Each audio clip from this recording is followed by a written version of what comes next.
വനംവകുപ്പ് എപ്പോഴും പ്രതിക്കൂട്ടിലാണ്.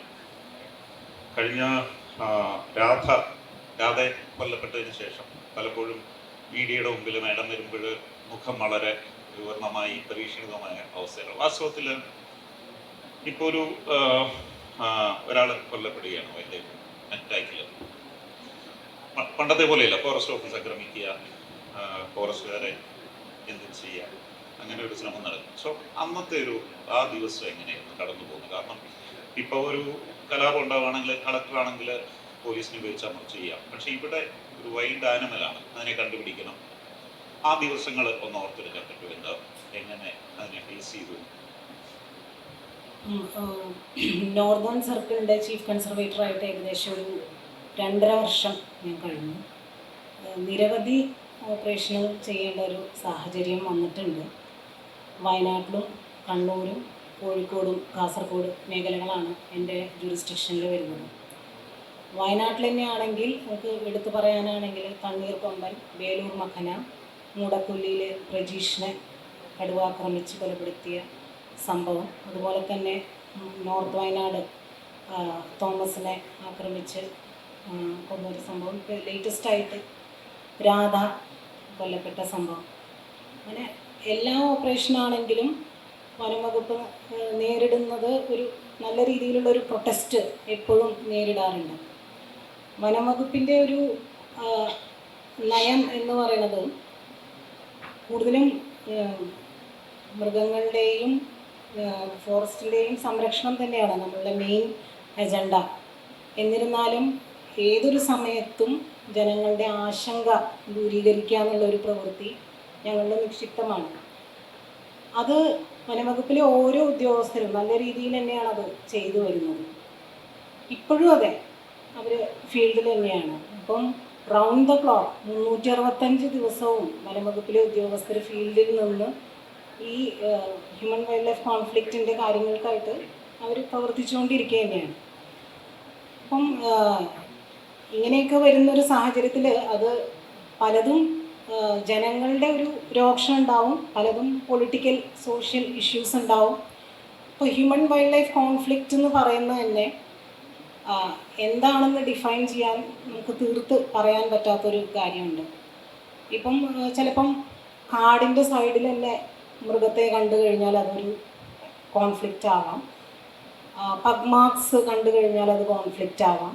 കാറ്റിലിനെ ലിഫ്റ്റ് ചെയ്ത് കഴിഞ്ഞാൽ അതും കോൺഫ്ലിക്റ്റ് ആവാം. അപ്പം എല്ലാം കോൺഫ്ലിക്റ്റാണ് മരണപ്പെടുന്നത്. അപ്പോൾ ചില കേസിൽ വനംവകുപ്പിലെ ഉദ്യോഗസ്ഥർ അവിടെ ചെന്ന് ഒന്ന് ആശ്വസിപ്പിച്ച് കാര്യങ്ങളൊക്കെ ഒന്ന് നോക്കി എക്സാമിൻ ചെയ്ത് തിരിച്ചു വന്നാൽ മതി. ചിലതിൽ നമ്മൾ കൂട് വയ്ക്കേണ്ടത് വരും, ട്രാങ്കുലൈസ് ചെയ്യേണ്ടത് വരും, അല്ലെങ്കിൽ അതൊരു മാനീറ്റർ ആകുന്ന സാഹചര്യത്തിൽ വെടിവെക്കാനുള്ള ഉത്തരവടക്കം ചീഫ് വൈൽഡ് ലൈഫ് വാർഡൻ തരേണ്ടി വരും. അതെല്ലാം നിയമത്തിൻ്റെ പരിധിക്കുള്ളിൽ നിന്നുകൊണ്ടാണ് നമ്മൾ ചെയ്യുന്നത്. NTCA അതുപോലെ വൈൽഡ് ലൈഫ് പ്രൊട്ടക്ഷൻ ആക്ട് ഇതെല്ലാം മനസ്സിലാക്കിക്കൊണ്ട് അതിനനുസരിച്ചാണ് ഞങ്ങളുടെ ഓരോ പ്രവൃത്തിയും. അപ്പോൾ വനംവകുപ്പ് ഉദ്യോഗസ്ഥർ എന്ന് പറയുന്നത് ശരിക്കും ഈ ജനനന്മയും നമ്മൾ ചിന്തിക്കേണ്ടിയിരിക്കുന്നു, അതുപോലെ തന്നെ വൈൽഡ് ലൈഫ് പ്രൊട്ടക്ഷനും ഞങ്ങളുടെ ബാധ്യതയാണ്. ഇത് രണ്ടും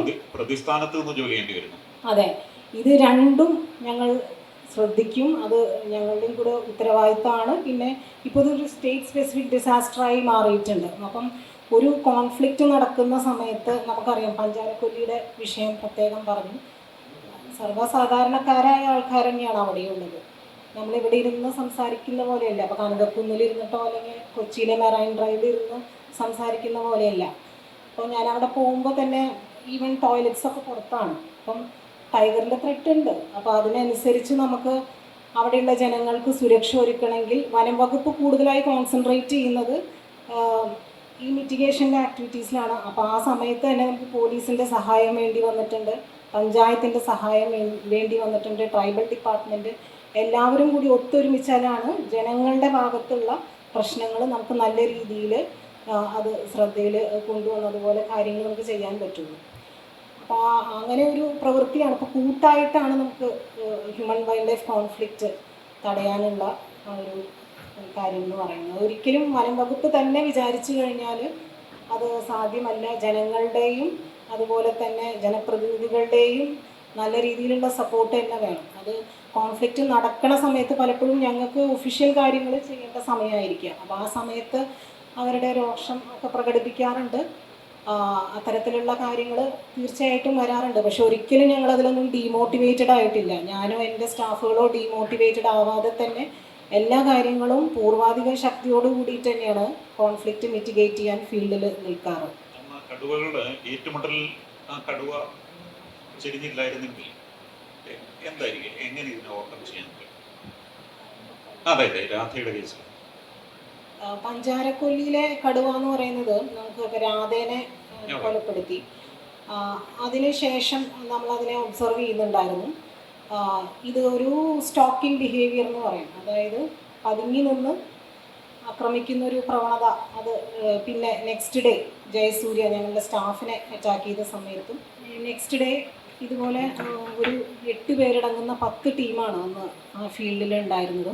അപ്പോൾ ആ സമയത്താണ് ജയസൂര്യ, ഞങ്ങളുടെ ഒരു ബീറ്റ് ഫോറസ്റ്റ് ഓഫീസറാണ്, അവരെ അറ്റാക്ക് ചെയ്തത്. പുള്ളി ഷീൽഡുള്ള കാരണം കൊണ്ട് തന്നെ പെട്ടെന്ന് തന്നെ അത് തിരിഞ്ഞ് അത് തടയുകയാണ് ചെയ്യുകയുണ്ടായത്. അപ്പോൾ വനംവകുപ്പിലെ ഉദ്യോഗസ്ഥരെന്ന് പറഞ്ഞാൽ ഞങ്ങൾ കാടായിട്ട് ഒട്ടേറെ ആ ഒരു മേഖലകൾ പരിചയമുള്ളവരാണ്. അതുപോലെ തന്നെ ഈ ജനങ്ങളായിട്ടും നേരിട്ട്, ആദിവാസികളായിട്ടാണെങ്കിലും നേരിട്ട് ഇടപഴകുന്ന ഒരു വിഭാഗം ആൾക്കാരാണ് ഞങ്ങൾ, ഈ വനംവകുപ്പ് ഉദ്യോഗസ്ഥരെന്ന് പറയുന്നത്, അവിടെ ഉള്ളവരെന്ന് പറയുന്നത്.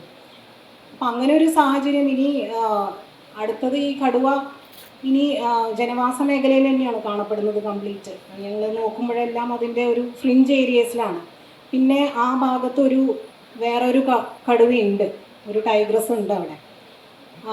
വേറൊരു ഇനിയൊരു ഡെത്ത് സംഭവിക്കാതിരിക്കാനുള്ള എല്ലാവിധ നടപടികളും ഞങ്ങൾ ചെയ്യും. അത് അത്രയും കോൺഫിഡൻസ് ഉണ്ട്. കാര്യം അരുൺ സക്രിയ ടീം എന്ന് പറയുന്നതും വനംവകുപ്പിലെ തന്നെ, കേരളത്തിലെ തന്നെ ഏറ്റവും പ്രഗത്ഭരായിട്ടുള്ള ടീമാണ്. അപ്പം അങ്ങനെ ഒരു ഇതിലാണ് ഞങ്ങൾ വർക്ക് ചെയ്യുന്നത്. അപ്പം ആ ഒരു കോൺഫിഡൻസ് ഉണ്ടായിരുന്നു ഞങ്ങളെല്ലാവരും. ഇനി ഇതിനെ നമുക്ക് ഒരു ഡെത്ത് ഉണ്ടാവാതെ, അല്ലെങ്കിൽ ഒന്നെങ്കിൽ ട്രാങ്കുലൈസ് ചെയ്യുക, അല്ലെങ്കിൽ നമുക്ക് എന്താണ് അതിൻ്റെ നടപടിക്രമങ്ങൾ എന്ന് വെച്ചാൽ അതിലേക്ക് പോകും എന്നുള്ള ഒരു വിശ്വാസം ഉണ്ടായിരുന്നു. അങ്ങനെ ഒരു അനിഷ്ടതയിലേക്ക് എത്തില്ല. അതിൻ്റെ ടീമിലും എനിക്കൊരു പൂർണ്ണ കോൺഫിഡൻസ് ആ കാര്യത്തിൽ ഉണ്ടായിട്ടുണ്ട്.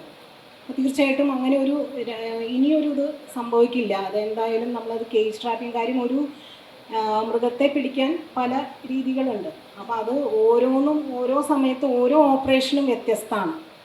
ചിലത് നമ്മൾ ആനയുടെ മേളിൽ കയറി ട്രാങ്കുലൈസ് ചെയ്യാൻ പോകുന്നതുണ്ടാവും, ചിലത് പാട്രോളിങ് നടത്തുന്നതുണ്ടാവും, കേജ് ചെയ്യുന്നുണ്ടാവും. അങ്ങനെ പല ടെക്നിക്സ് ഞങ്ങൾ ഉപയോഗിക്കാറുണ്ട്. അപ്പോൾ അതെല്ലാം ഉപയോഗപ്പെടുത്തി തന്നെ ഇനിയൊരു സംഭവം അനിഷ്ടത ഉണ്ടാവില്ല എന്നുള്ളത് പൂർണ്ണ ഉറപ്പ് തന്നെയായിരുന്നു. ഒരു മനുഷ്യനെ വന്യമൃഗം ആക്രമിക്കുമ്പോൾ അല്ലെങ്കിൽ ആക്രമിച്ച് കൊല്ലുമ്പോൾ വനംവകുപ്പിൻ്റെ റോള് എത്രമാത്രമാണ്? അതെ, ഒരു വന്യജീവിയെ ഒരു വന്യജീവിയോ മനുഷ്യനെ ആക്രമിച്ച് കൊല്ലുമ്പോൾ വനംവകുപ്പിൻ്റെ ഉത്തരവാദിത്വം എത്രമാത്രമാണ്?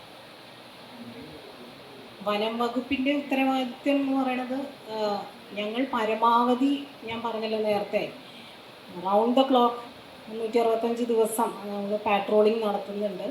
ഇപ്പോൾ നോർത്തേൺ സർക്കിളിൻ്റെ ഒരു വനത്തിൻ്റെ അതിർത്തി എന്ന് പറഞ്ഞു കഴിഞ്ഞാൽ 3500 കിലോമീറ്റർ ഉണ്ട്, അത് നാച്ചുറൽ ബൗണ്ടറീസ് ഉൾപ്പെടെ. അവിടെയെല്ലാം നമുക്ക് ഒരുപോലെ ചേർന്ന് നിന്ന് അത്രമാത്രം സ്റ്റാഫുകളെ വെച്ചുകൊണ്ടൊന്നും പാട്രോളിങ് നമുക്ക് സാധ്യമാവില്ല. പക്ഷേ എല്ലാ ഹോട്ട്സ്പോട്ടുകളും എല്ലാം കേന്ദ്രീകരിച്ച് നമ്മൾ നല്ല രീതിയിൽ തന്നെയാണ് പാട്രോളിങ്ങും കാര്യങ്ങളും ചെയ്യുന്നത്. പിന്നെ ചില കാര്യങ്ങൾ, ഒരു ആക്സിഡൻറ്റ് സംഭവിക്കുന്നുണ്ട്. ഇപ്പോൾ വന്യജീവികൾ മൂലമുണ്ടാകുന്ന ഒരു ഡെത്ത് എന്ന് പറഞ്ഞാൽ 100 കണക്കിന് ഉണ്ടാവാം, 10 വർഷത്തെ കണക്കെടുത്താൽ. അതിലേറെ സംഭവിക്കുന്നുണ്ട് റോഡിലെ ആക്സിഡൻറ്റുകൾ. അപ്പം അങ്ങനെ സംഭവിക്കുന്ന ചില ആക്സിഡൻറ്റുകളും കൂടെയാണത്. നമുക്ക് ചില ഘട്ടങ്ങളിൽ ഞങ്ങൾ എത്ര പ്രവർത്തിച്ചാലും ചില സമയത്ത് സംഭവിക്കുന്ന കാര്യങ്ങളാണ്. മിക്കതും ഫോറസ്റ്റിൻ്റെ ഫ്രിഞ്ചുകളിലായിരിക്കാം, ഫോറസ്റ്റിൽ തന്നെ ആയിരിക്കാം.